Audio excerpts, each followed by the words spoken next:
ప్రజాప్రతినిధులకు కనీసం సమాచారం ఇవ్వకుండా అధికారులు అభివృద్ధి పనులు నిర్వహిస్తున్నారని గుమ్మలక్ష్మీపురం ఎంపీపీ దీనమయ్య అధికారులపై ఆగ్రహం వ్యక్తం చేశారు.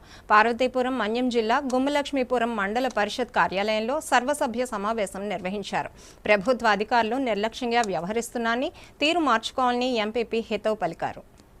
పార్వతీపురం మన్యం జిల్లా గుమ్మలక్ష్మీపురం మండల పరిషత్ కార్యాలయంలో వాడివేడిగా సర్వసభ్య సమావేశం జరిగింది. ప్రజాప్రతినిధులను అధికారులు చిన్నచూపు చూస్తున్నారని ఎంపీపీ దీనమయ్య ఆగ్రహం వ్యక్తం చేశారు. మండలంలో ప్రభుత్వం అందిస్తున్న పథకాలను ప్రజాప్రతినిధులకు తెలియపరచడం లేదని అధికారులపై మండిపడ్డారు. అధికార పక్ష నేతలకు తొత్తులుగా అధికారులందరూ వ్యవహరించడం అన్యాయమని ధ్వజమెత్తారు. ఏ కార్యక్రమం జరిగినా సర్పంచ్ కు, ఎంపీటీసీ సభ్యులకు ముందుగా అధికారులు సమాచారం తెలియపరచాల్సిందిగా సూచించారు. సర్వసభ్య సమావేశానికి వచ్చిన అధికారులు ప్రజాప్రతినిధులు అడిగిన ప్రశ్నలకు నిమ్మకు నీరెత్తినట్లు వ్యవహరిస్తున్నారని, మళ్లీ ఇదే ధోరణితో అధికారులు ప్రవర్తిస్తే చర్యలు కఠినంగా ఉంటాయని హెచ్చరించారు. ఈ సమావేశంలో ఎంపీడీఓ సాల్మన్ రాజు, జెడ్పీటీసీ రాధా, వైస్ ఎంపీపీలు శేఖర్, లక్ష్మణరావు, సర్పంచ్లు, ఎంపీటీసీలు, అధికారులు పాల్గొన్నారు.